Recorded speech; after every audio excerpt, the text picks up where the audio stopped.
Kata laluan. Okey. Okey, Cik Zila. Cik Zila menangis.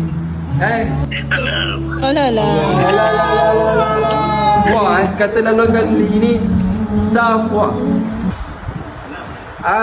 Cik Zila Zabidi ke? Okey, kata laluan.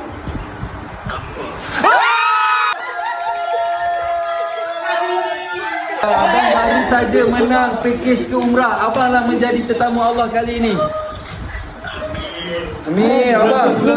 Okey, ada berapa tiket di tangan abang? Okey, boleh tak bacakan nombor tiket? Okey. Betul. Okey, abang tunjukkan voucher. Okey, abang tunjuk. Guys. Okey.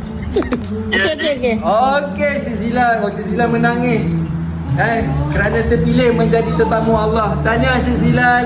So nanti tim kami bersama founder Risau Chicken menangis Cik Zila. InsyaAllah kali ni lah Cik Zila Allah pilih untuk menjadi tetamunya. Okey Cik Zila. Tahniah Cik Zila. Tahniah. Jadi tetamu Allah. Bye.